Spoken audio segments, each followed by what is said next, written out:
So today we have a very special guest, Madana-gopāla Prabhu, all the way from United States, although he is originally from Nairobi. So actually our Krishna consciousness is easy when it's easy, but it gets tested when there are challenges. So I personally failed many times, but people who do not fail, they actually really inspire us. So I just mentioned earlier about grandmother. So this is how Madana-gopāla Prabhu's journey started when on the way from Mumbai, when he was 14 years old, he was flying back to Nairobi. He's actually Gujarati originally. So there was a turbulence. The whole airplane shook and everybody was very, very disturbed, very, very scared. But there was one person who wasn't scared at all. That was his grandmother. The grandmother remained completely peaceful when the airplane was shaking. She was very God-conscious, Krishna-conscious person.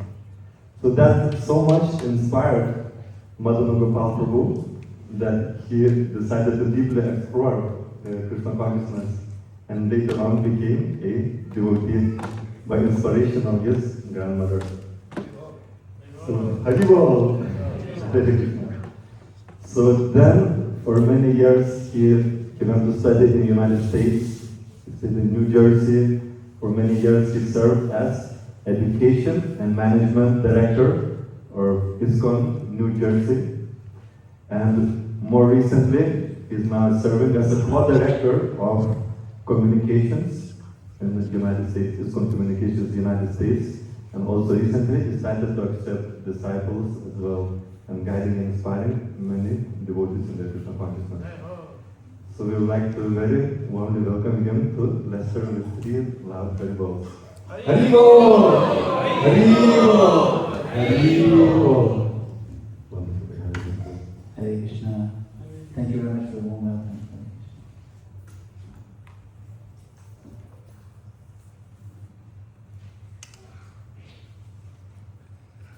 Hare Krishna. Hare Krishna. So thank you, dear devotees, for joining this Sunday.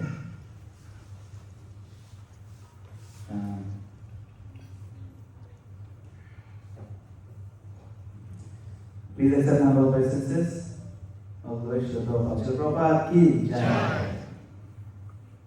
I want to thank first of all of you. I want to thank especially my dear sister, Nimai Mataji, and Pradyumna Prabhu for very kindly welcoming us. Nimai Mataji has been calling you for years and years. You may not know we are brother and sister in the seva of communications. So actually we meet on a weekly basis, believe it or not. So I have a very tight connection with Leicester from Nimai Mataji every Friday.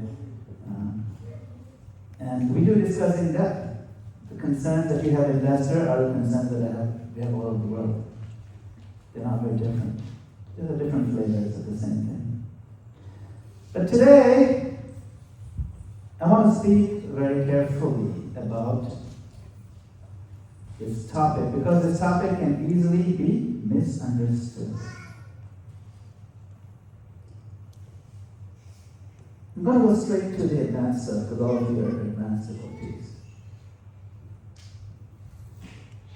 Living bhakti beyond hollow ritualism.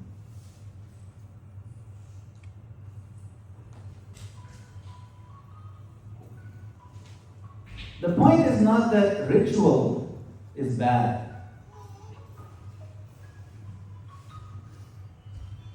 Ritual in bhakti is sacred. Arati, japa, daily worship, prasadam, festivals, kirtan, cleaning even, management, and temple service. These are not empty traditions. They are vessels of relationship. But a vessel must carry something. The lamp must carry a flame. The mantra must carry attention. The service must carry offering. And a community must carry affection. Many of you in Leicester have served for decades. You've carried this community through seasons of growth, fatigue, sacrifice, children growing up, services changing, and generations coming and going. That is not small, that's huge. Krishna sees all this. Krishna sees it. But the danger for newer devotees may be instability. The danger for longer serving devotees may be what we call sacred autopilot. Today I actually came to Leicester by plane. And the devotee was flying the plane. He said, I have autopilot, but I'm going to fly it manually. We don't want to do bhakti on autopilot. We want to be engaged the whole time. We can become so familiar with the sacred forms that we no longer enter them with affection. We can still attend, we can still chant, still cook, still organize, still manage, still correct others, and still maintain very high standards. But the heart connection can quietly weaken. So the question tonight is not, are we doing enough? You're doing enough. Many of you have done so much. The deeper question is, are our practices still awakening attraction for Krishna, tenderness toward devotees, and a constant living remembrance in the heart? This is called rati. You know this word rati? Anybody know this word rati? No, the rati Mataji know this word rati. What does rati mean? In English, I heard prem. That's very good. Yes. What does rati mean in English? Love. Love, affection, feelings. That's correct. Prem. Intense attachment. That's right. A loving feeling. Prem is the right word. Exactly. Intense attachment is a very good translation for that. Absolutely. Hollow ritualism does not mean, following rules. No. Srila Prabhupada gave us rules because rules protect the tender creeper of our devotion. The morning program, 16 rounds, 4 regular principles, deity standards, clean cooking, punctuality, Vaishnava etiquette, not sticking your feet in front, stuff like that. We know all these things. They're all protections. They're very, very important. Hollow ritualism means that the outer form remains, but the inner offering becomes thin. It's when we're externally correct, but internally disconnected.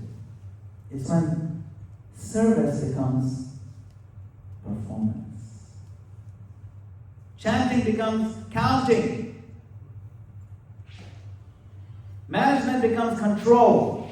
And standards become a way to feel superior rather than a way to offer ourselves. Healthy ritual says, that is healthy ritual. It says, Krishna, please accept me. And hollow ritual says, I've done my part, I'm spiritually safe now.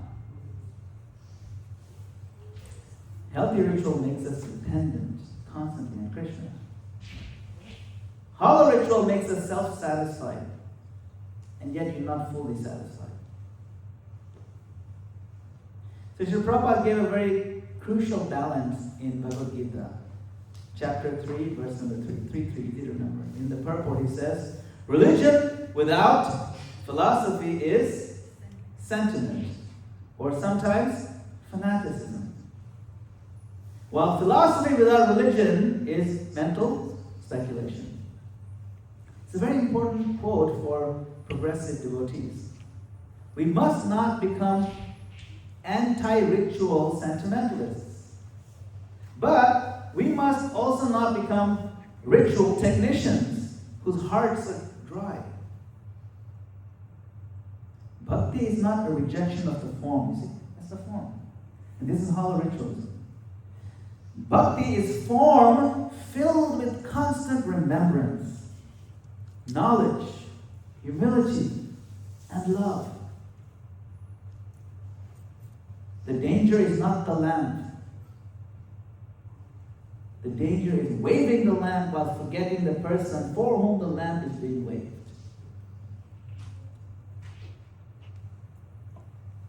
It's a vehicle of offering love. How can you be thinking of something else when you're offering love? You cannot be thinking of anything else.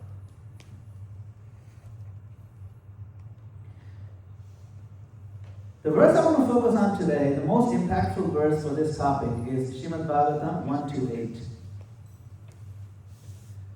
Dharma svanusthita pumsam vishvakshena tatha suyam notpadaye yadiratim shrama eva hi kevalam.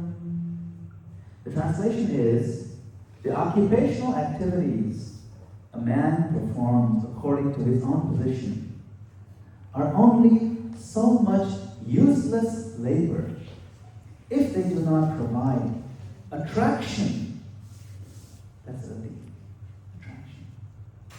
For the message of the personality of God.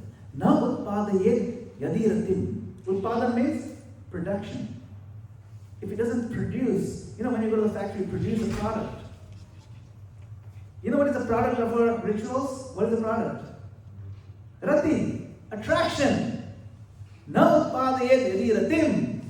Shrama eva hi kevalam. It is useless shrama. It is useless labor, useless effort.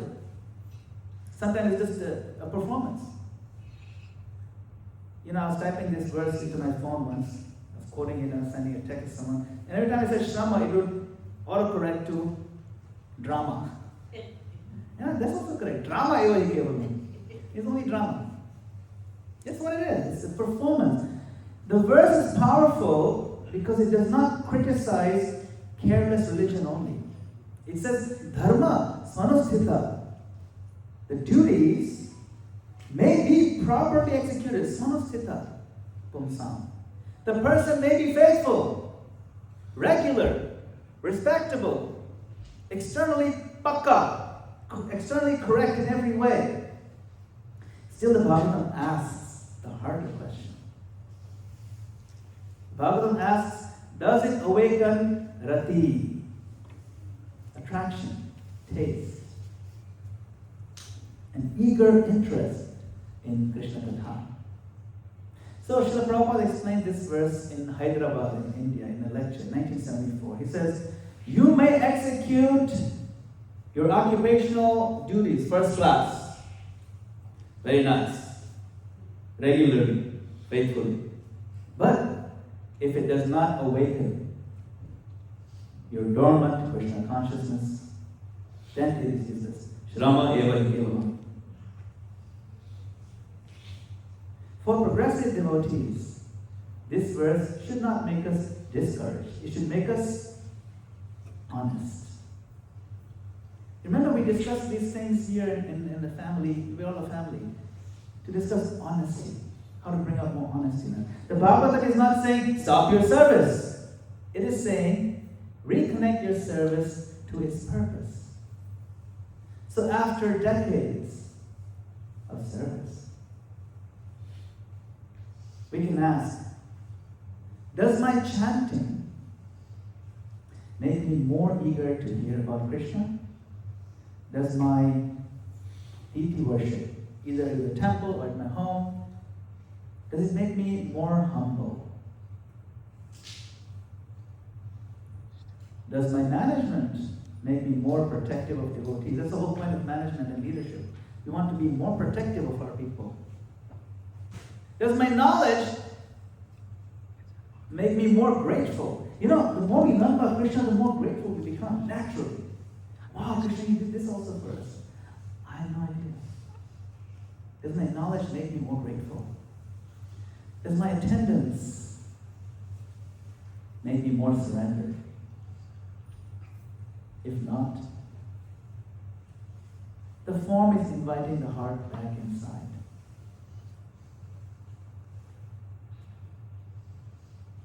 The heart should be engaged. So the next slide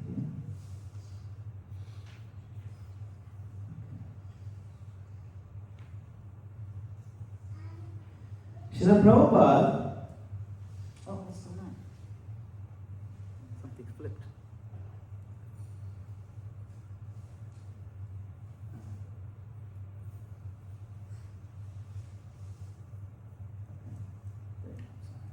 You must have flipped.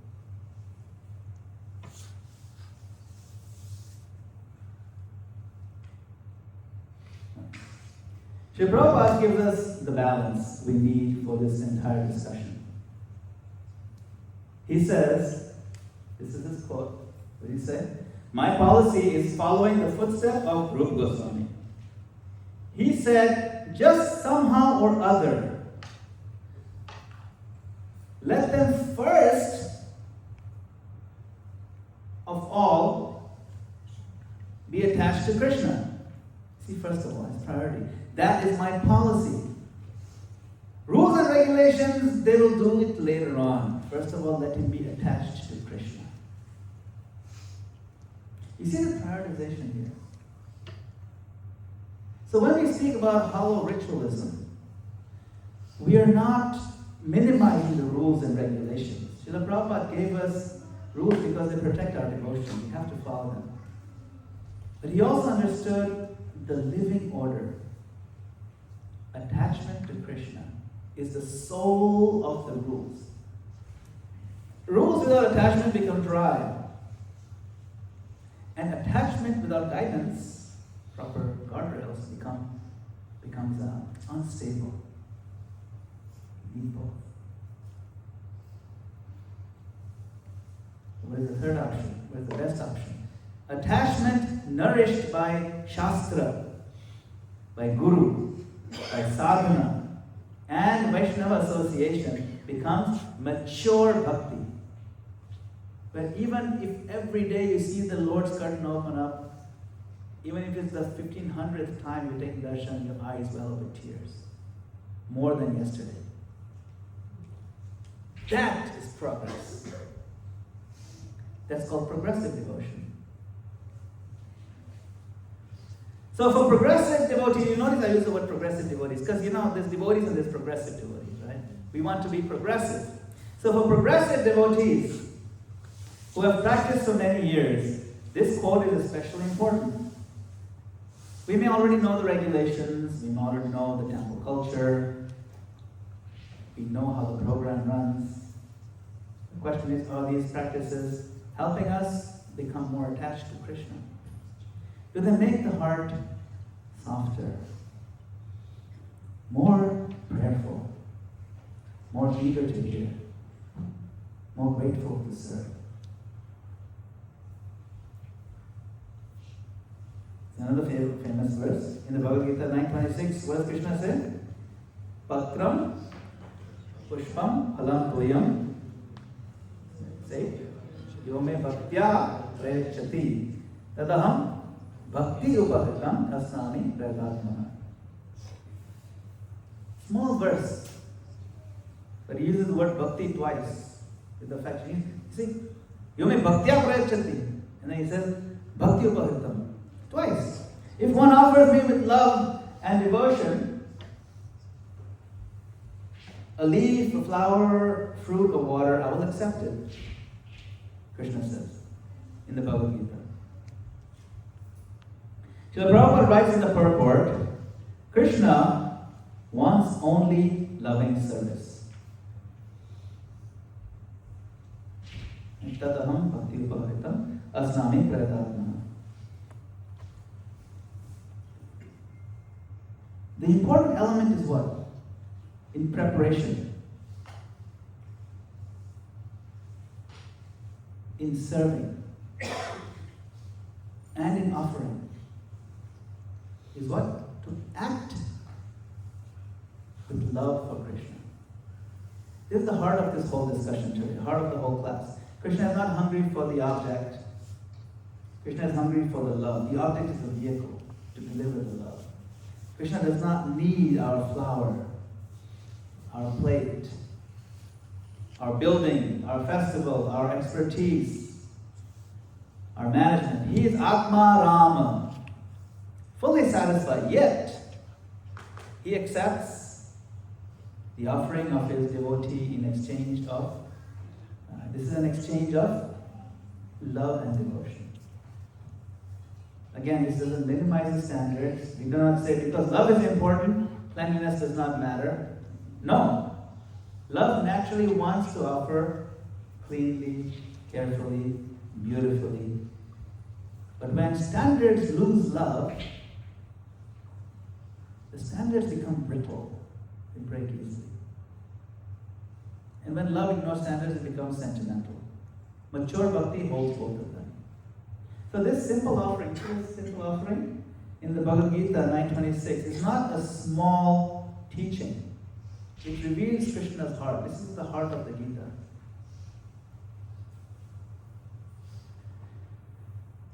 Krishna is conquered not by religious display, but by loving connection.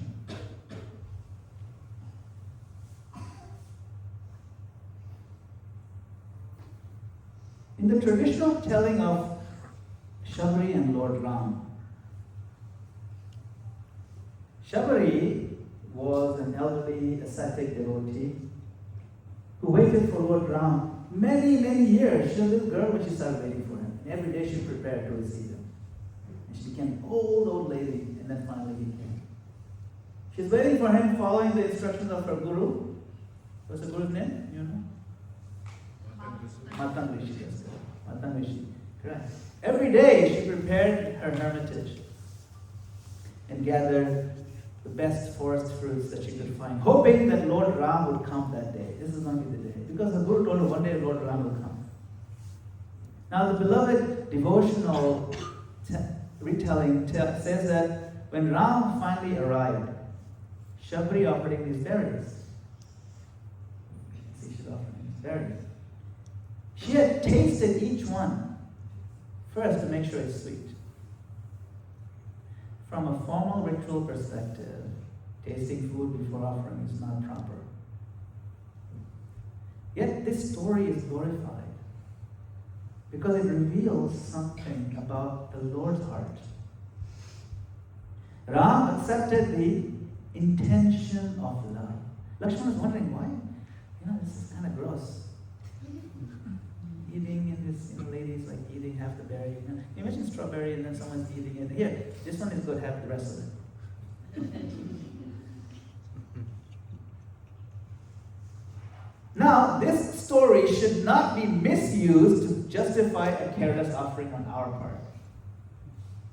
Shabari was not lazy. She was not rebellious. She was not dismissing the rules because she wanted convenience. Her whole life had become waiting, service, simplicity, and longing. The irregularity in the story is carried by extraordinary heart connection. That's the lesson for progressive devotees. We should not imitate Shabari's external actions. From tomorrow I'm going to taste all the sweets before we offer. No. We should not imitate for external action. We should aspire for Shabari's internal consciousness. She did not merely place the fruit before the Lord. She cared. Will this please him? Is this sweet enough for my Lord Ram? Will this please him? That one question can transform all our ritual. Will this please Krishna? Not, will people notice? Not, is my name on the roster? Not, have I completed my religious task for the day? No. But, will this please Krishna? Will it nourish his devotees? That's the story here. The story of Karmabai's Khichdi, you may have heard this, maybe not. It's a pretty interesting story, very sweet one. The story of Karmabai's Khichdi, that's Karmabai, is also very dear in the Jagannath tradition. Karmabai is remembered as a simple-hearted devotee who loved the Lord with intimate, childlike affection. In the traditional account, she would prepare khichdi for Krishna or Lord Jagannath with such direct love that the Lord personally accepted it. In one version of the story, one of the priests, a saint or a priest, instructed her to follow all the formal rules. You got to bathe at first and clean everything. You got to bathe properly before you start cooking. What you're doing is not proper devotional standards. What she would do is, datan, the twig that they brush your teeth with, she would be doing datan while cooking. And sometimes she'd take out the twig and stir the khichdi with the twig and put it back in her mouth. I'm not saying we should use our toothbrush, but so then when she was given a list of rules by the priest, then her offering got a little delayed. It took an extra half an hour to make the offering, So now she had to take a bath and all that stuff, and complete the procedures. These are proper devotional standards. But when she delayed the simple khichdi because she was doing all these external formalities, the Lord came in the dream of the pujaris and says, "Where is my khichdi? Why is it not coming on time?" And he gave them all a snacking. "Where's Karmabai's khichdi?" And they said, "My Lord, she wasn't clean." "I don't care. I wanted whatever she was doing, it was awesome. I like it. It tasted really good. Don't slow her down. Let her do whatever she was doing." So the Lord called out with his affection and responded. All the pujaris came, had the same dream, and they came to her and begged her forgiveness. And the Lord was wanting to have the khichdi prepared with her spontaneous motherly love. Again, this is not a license for negligence. The lesson is subtle. Rules are meant to serve relationship. When the rule protects remembrance, it's glorious. When the rule buries remembrance, the heart has been misplaced. So for our communities, this is very relevant. We can sometimes become so absorbed in procedures and committees and rotas and approvals and standards and logistics. We may forget the purpose: to feed Krishna with love, to feed devotees with kindness, and to feed the world with mercy. Karmabai's khichdi asks us, is our service still warm? Or are we letting it get cold? Garam garam khichdi. Or thandi thandi khichdi.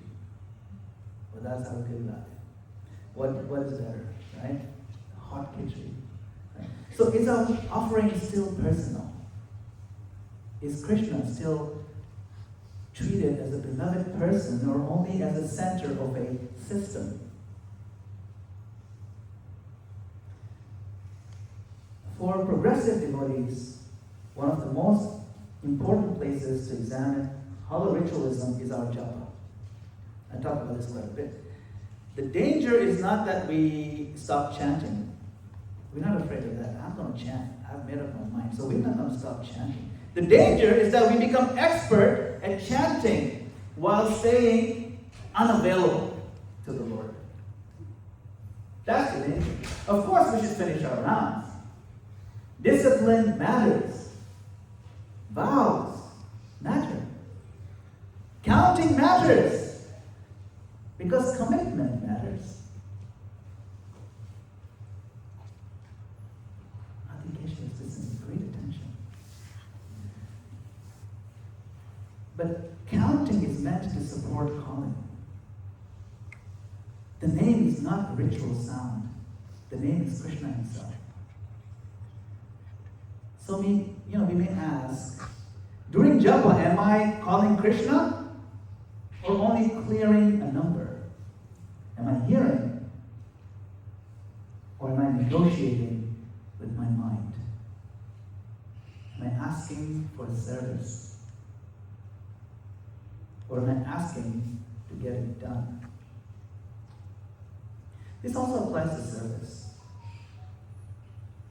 We can wash pots, manage festivals, lead kirtan, teach classes, raise funds, clean floors, run departments, organize programs. All of that is bhakti. It can be genuine bhakti, but only if it remains an offering. Srila Prabhupada warned this movement is not mere sentiment. He said it's not that this movement is simply a sentimental movement. We have the highest philosophy, but it is all simplified. That is the beauty of this movement. So the renewal is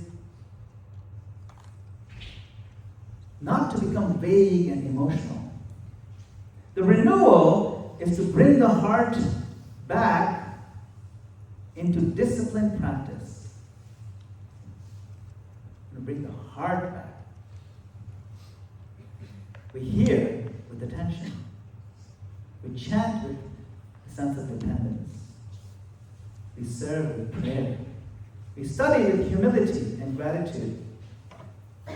We correct others with compassion. We maintain standards as servants, not as owners.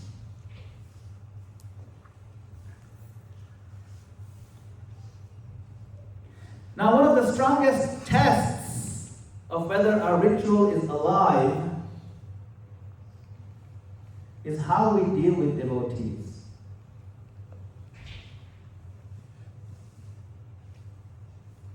It is possible for a community to run beautiful festivals and still have strained relationships. It's very possible. It is possible to offer lamps to the deity, but still speak harshly to the devotee sitting next to us. It is possible to protect the standards, but neglect the people. It's possible. It happens. Now, this does not mean that we avoid correction. Mature communities need standards, accountability. You need honest conversations. But the mood matters. Are we correcting as caretakers or as controllers? Are we managing devotees as souls or as resources? Are we remembering that the person who frustrates us is also dear to Krishna? It's hard to remember that. For a congregation that has served for decades, the next frontier may not be more activity. It may be deeper warmth,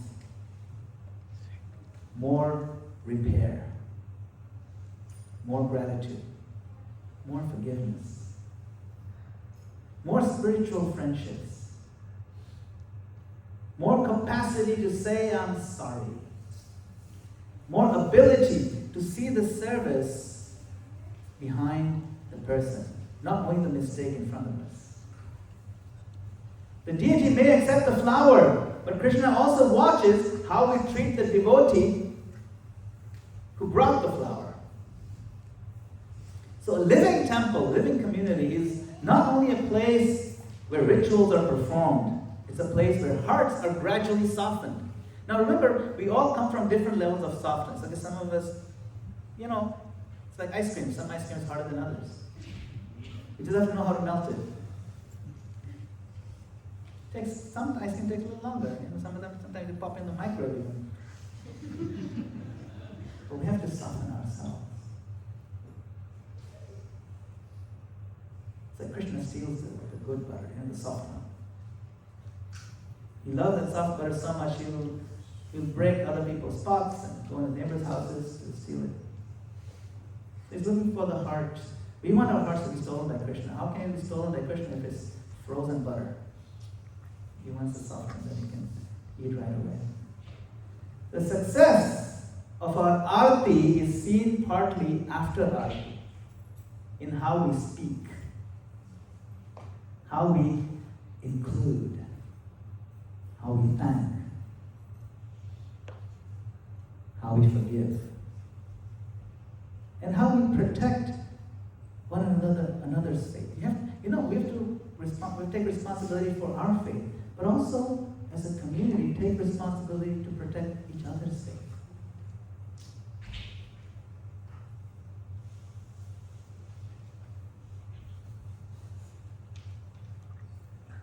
So, this is my last slide. Let us close with a practical way to re-heart the ritual. Before any service, pause. Take a pause for 1 second, for one prayer. Srila Prabhupada, please let this service please you. Krishna, please protect me from pride and mechanical consciousness. That's before the service. Then during the service, remember the person who is serving. This is for Krishna. These are Krishna's devotees. These are Krishna's people. The kitchen, this altar, this floor,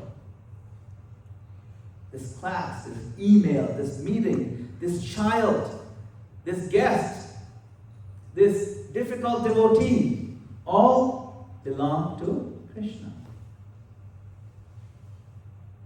That's during the service. After service, offer the results. How do you offer it? My Lord, whatever was useful, please accept it.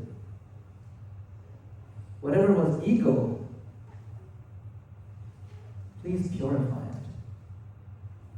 And whatever I did without heart, please forgive me and let me try again. If we make a conscious effort to make this conversation with Krishna every time, first of all, immediately connects us with Krishna in a personal way. And second, to soften our heart. Srila Prabhupada taught, primarily, religion means to know God and to love Him. Very simple. That is where everything must arrive, to know God and love Him. Not just belonging to a religion. Not just maintaining a culture. Culture is very important.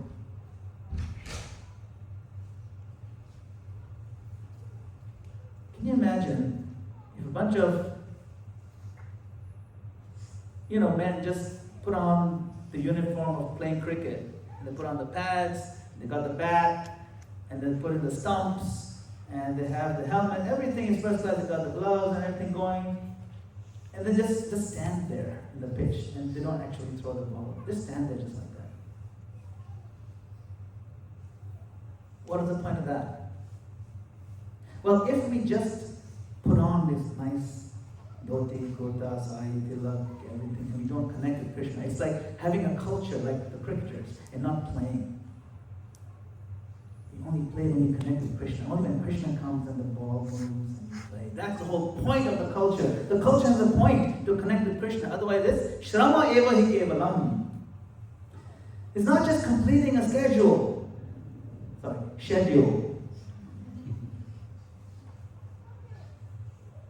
Knowing Krishna, loving Krishna. Leicester devotees have given decades of service, generations. every garland, every pot washed. He sees it. Every donation, big or small, he sees it. Every late night, every child brought to the temple. Even though the child didn't want to come, I don't want to go to the temple. Now you're going. It's okay, Krishna sees that. Every difficulty tolerated, Krishna sees it. Every festival you carried. Tonight, the Bhagavatam lovingly asks us to place the heart back into the form. Not the rati has to be there. So I pray that may our rituals never become empty shells. May every lamp, every mantra, every bead, every plate of prasadam, every class, every roster, every act of management, and every difficult relationship become a doorway back to living, breathing, surrendered love for Sri Sri Radha Krishna, Sri Sri Gaurita, and Srila Prabhupada.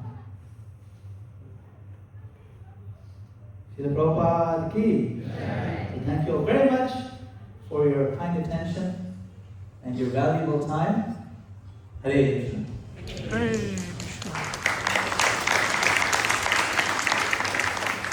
Do we have time for some interactions? Anybody have any comments or questions?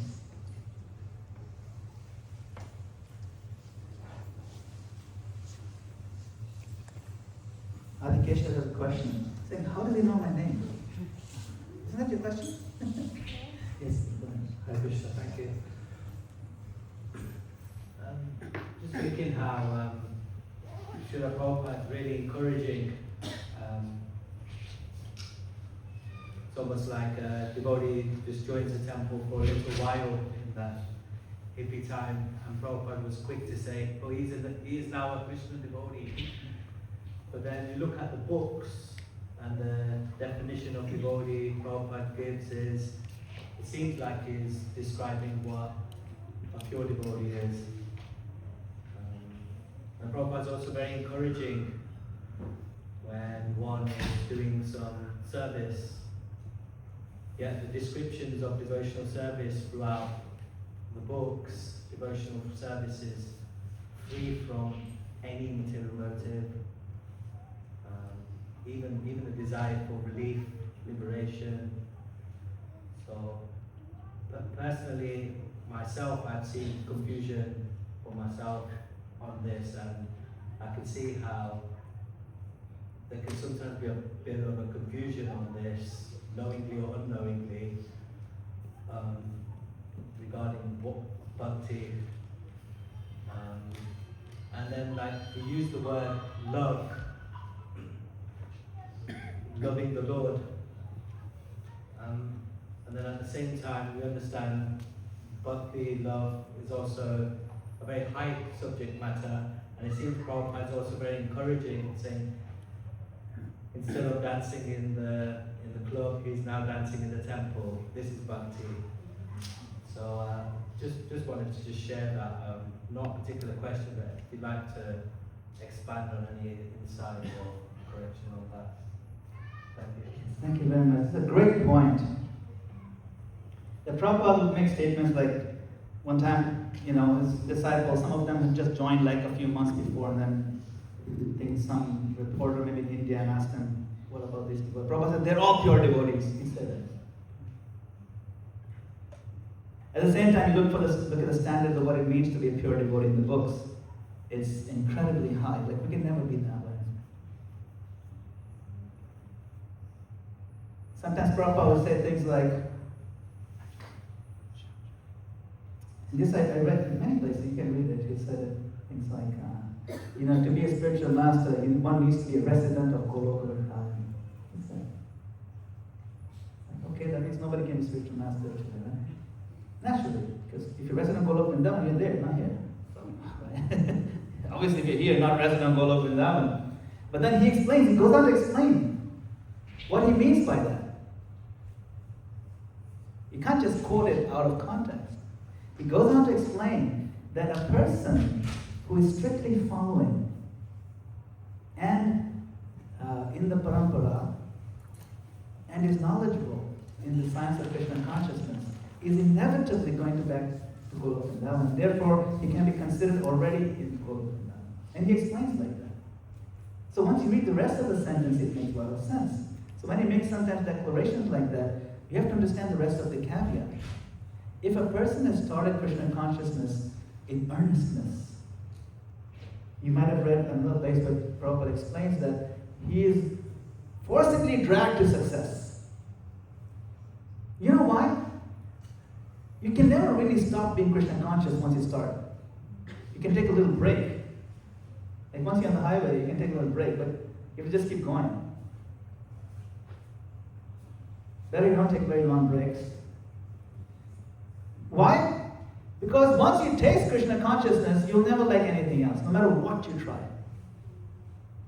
It says in the Bhagavatam, after having once tasted the sweetness of Krishna consciousness, the person will cry, begging to practice Krishna consciousness again if he's left.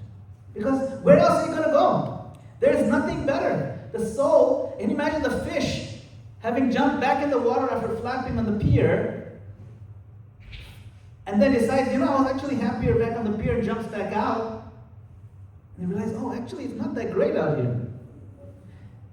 It is but natural once you start. It's like joining Krishna consciousness, like joining the mafia. You heard that one, right? You can never leave because you know too much.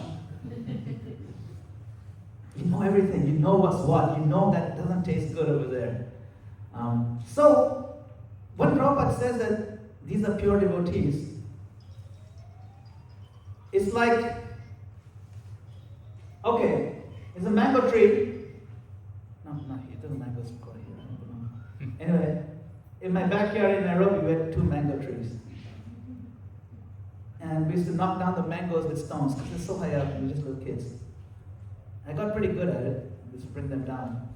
But they're green mangoes. They're not ripe. I didn't care. It's still a mango. It's pretty good with be too much, too much. Very nice. But my point is, green mango or ripe orange, red mango, they're very different. But you have to give the green mango some time. It's a mango. It's inevitable. That's why when Prabhupada makes a declaration, these are pure devotees. They may not be purified right now, but they're in the process.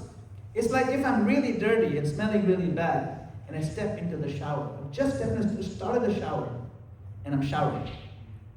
The moment I start the shower, and my mother said, yes, you're clean now. Or you're a clean boy. Well, I just started the shower. Yeah, I know, but where else are you going to go? How can you criticize somebody you smell bad when he's in the shower? You see? So he's as good as clean is inevitable. Another point to understand about pure devotional service. It's not that all of a sudden you flick a switch and now I'm a pure devotee. So one time a drunken bum came to 26th Avenue and Prabhupada started, and he brought a roll of toilet paper, a very famous story. He just came in, he stumbled in with some toilet paper, looked around, the class was going on, Prabhupada was giving class, and everybody looked at this guy. Some of them are closing their eyes. Anyway, he brought the toilet paper, he went to the little bathroom over there, he opened he put brand new toilet paper, and he nodded everybody and left. That's all he did. He didn't participate in kirtan or anything. And later on, Prabhupada said that was an act of pure devotion service. Why? Because his motive was motiveless. It serves the movement. Whether he knows or not, something inspired him to do it. He may not know, all the verses of the Gita, unlikely. But same thing with us, really. We are trying to practice. We have a goal to become pure devotees. How can you become pure devotees? By doing one pure thing at a time. So if for this 10 seconds of arti waving, I give a pure motive, My Lord, I hope this pleases you. That is for one flash of pure devotional service. That's it. For that moment, I'm a pure devotee. Then, when I offer at home some fruit, and I pray to the Lord, please accept this, I hope you like it, and so on. Again, for a moment, I'm pure devotee. Then how can I become sustained pure devotee? Just make a string of pure devotional acts, like the pearls, necklace of pearls. Just one after another. That's all, that's the secret. You know? One time the devotee asked the Prabhupada, Prabhupada, how is it that you are such a pure devotee and always absorbed in Krishna? And Prabhupada said, yes, that is because I have no lust. Then all the devotees became very sad. Well, what can I do? I'm full of lust, greed, and Prabhupada became depressed by that answer. He said, actually, I have lust, but I have no time. In other words, I filled my schedule with so many things. My diary is full. I have no time to indulge in the lust, greed, anger, envy because I have to reprioritize my life. So then what happens? Your priority list is going to push out the impurities. And that's how Prabhupada gave us the key of how we can become like him. He said, all of you become just like me. And we're like, how can we be like Prabhupada? But the point is not to imitate him. The point is to understand. Just make a string of pure devotional acts as much as possible. Fill your calendar, overfill it. Try to do more. And not more in terms of quantity, but like I said, more in terms of connectivity, warmth. Find devotees who will do it better and hang out with them. So if you read Prabhupada's examples, we talk to devotees who have met Prabhupada. Speaking of which, is Namodarati, where did she go? Okay. Anyway, Namodarati Mataji, I believe she has some books. If you're interested, a lot of my class is inspired by these specific books. Namodarati Mataji is downstairs somewhere with some books that you can take a look. Please go check it out. On how to improve japa. It's written by His Holiness Sasrudas Goswami Maharaj. He wrote Japa Reform Notebook. There's another book that he wrote is Bhakti for the Nectar of the Holy Name. This is like written back in the 80s when these were not fashionable. He's way ahead of his time. He's written 350 books, by the way. Very prolific author. He's one of Prabhupada's first disciples. He joined the movement before ISKCON was even started. Like he was one of the ones who started ISKCON. He's 87 years old now. Still writing, releasing 5 new books this year. But please check it out. A lot of my content, my inspiration comes from his books, my Guru Maharaj.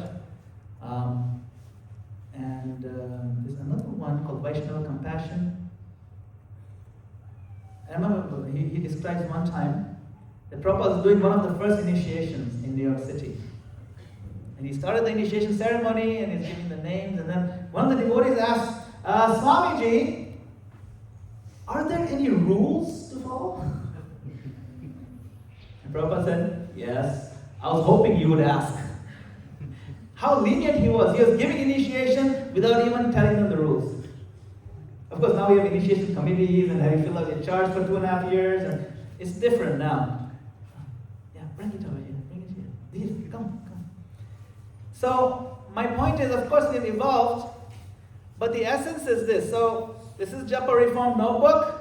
Please, if you don't have one, please get it. It's really good for your japa. And then there's another one. Another one called Reading Reform. Is how to read with your heart. How to read Prabhupada's books with proper consciousness. It's quite an amazing little read. You can see it's just a skinny little book. And then one of my favorites is Vaishnava Compassion. We could all use some compassion. And we could all learn how to give some compassion too. Please be compassionate to each other. Compassion is what distinguishes Kanishta Adhikari from Madhyama Adhikari. Madhyama Adhikari offers Arti very nicely, but it treats people not so nicely. When we are compassionate, then we learn how to treat people like we like to be treated, and then we move upward to Madhyama Adhikari.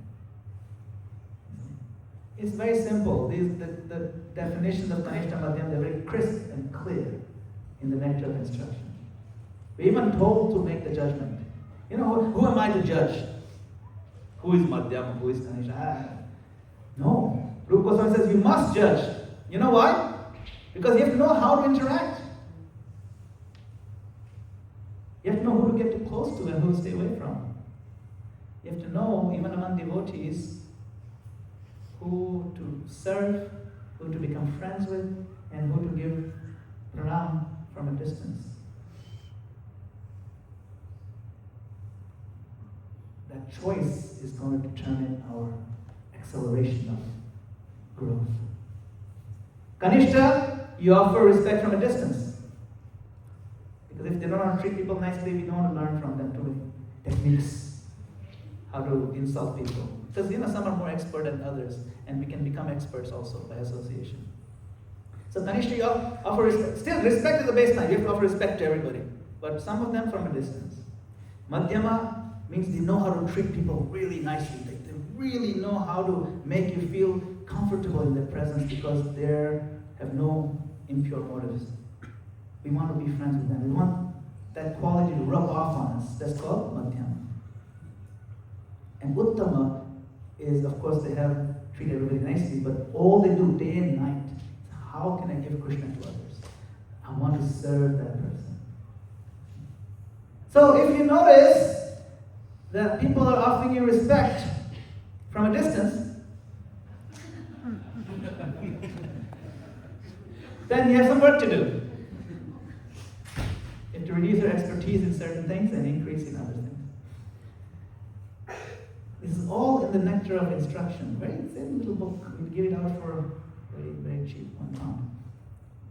Right? In Nectar of Instruction. You can get it for free online. Only 11 verses too. But so much power packed.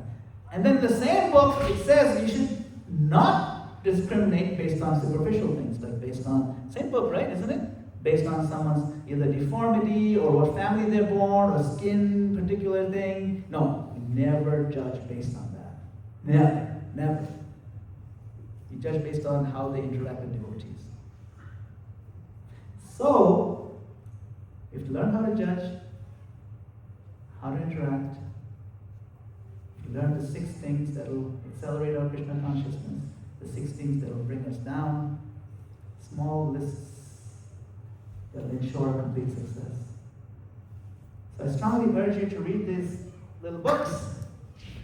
Read them with, slow down, read them with some focus. Chant your round with focus. You'll see a difference, for sure. Okay. Hare Krishna. All right. Yes, somebody more. Yes.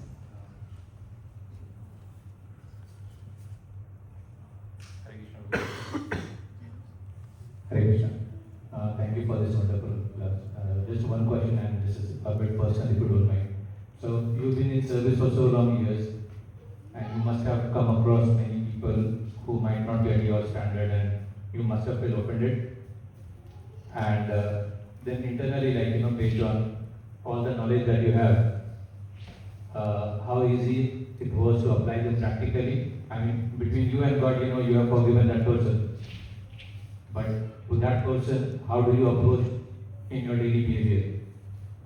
If you can give some example, if it's not very personal to you. Okay, I'm just trying to understand the question. The question is, as you mentioned that, we serve and then we, in a community, we might get offended by people. Everybody is in the mood of serving Krishna. But somebody is in the Uttamadhikari, somebody is in the medium. And then, you may be superficially being nice to him, but not internally. Right? So, is that the right approach, or you need to be internally good to him in your behavior? Yeah, very good question. So if I'm offended by somebody, Yes. do I need to continue smiling at them and be nice with them, and when they go in and Being hypocrisy or being weird. yeah. And when they come and smile again, nice to meet you, there you go. And then when they turn around, Okay, you got it. I don't use any words, my eyebrows do everything. She knows, right? very thin, delicate eyebrows.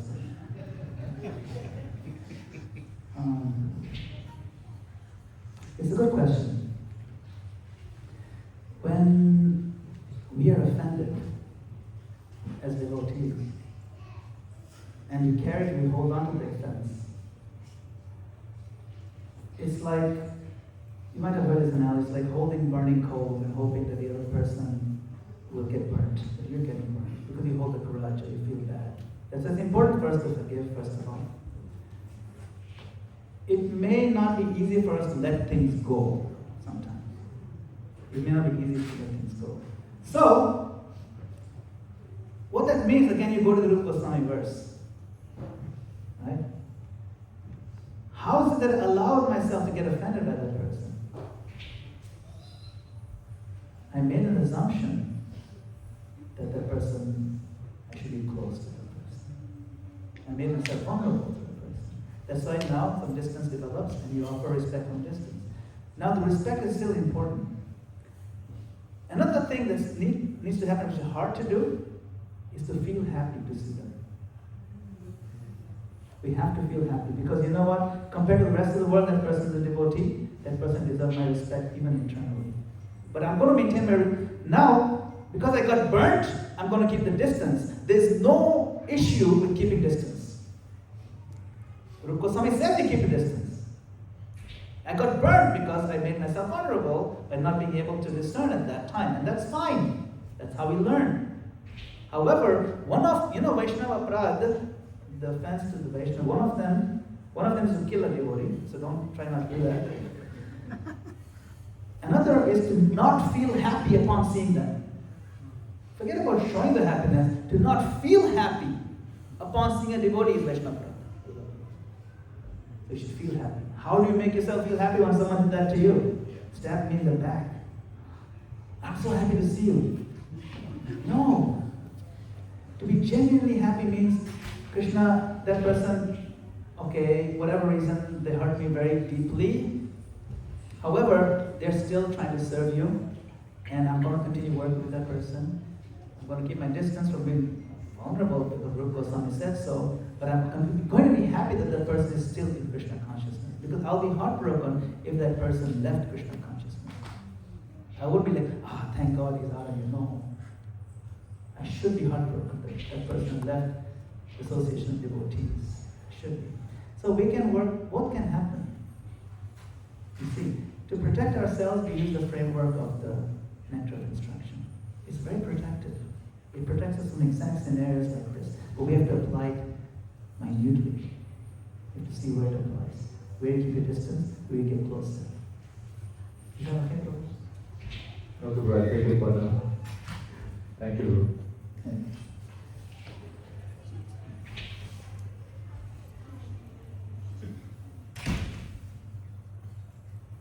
Well, thank you all very much for your kind attention, your valuable time.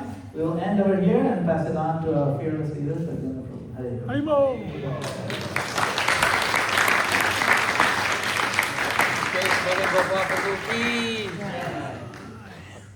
I'll switch this on and try again. His Grace Madana-gopāla Prabhu ki jai. Prabhu, thank you so much. I'm glad it's not working. I'm glad it's not. Well, He is mine. yeah, I'll do that. Yeah. Wire is better than wireless. We'll try that again. His Grace Madana-gopāla Prabhu ki jai. Prabhu, thank you so much.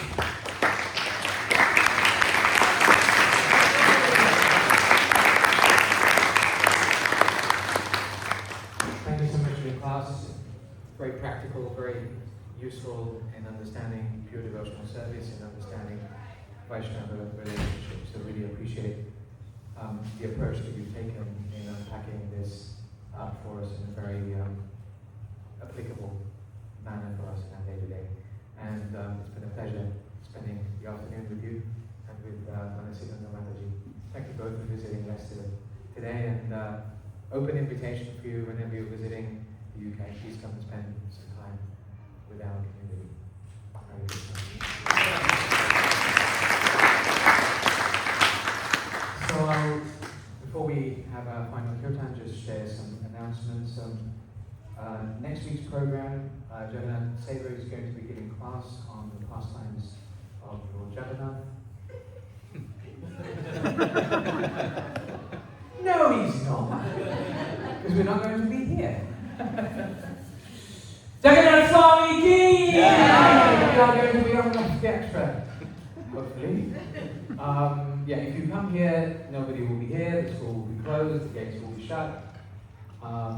So next week we all gather for our biggest annual festival at Rath Yatra, inviting Jagannath to come and ride on his chariot, and we will, with love and joy and kirtan and dance, bring him through the streets of the city, all the way to the Vrindavan of Belgrade and Cosington Park, where he will bless 10,000 people who will be gathered there. So that's what's happening next week. There will be a schedule for the rest of the week.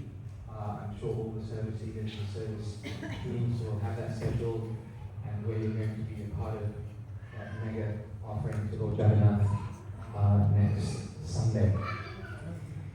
Now, a part of that offering for Lord Jagannath has been going on for the last 7, 8, almost 9 weeks now, which has been part of our fundraising initiative, led by Prime Saraki and his team. And today was the concluding outing in the heat of 27 degrees, trying out a new area today in Humberston. Now, each of these outings, we have had something like 5 teams. What's the average number? 70 devotees.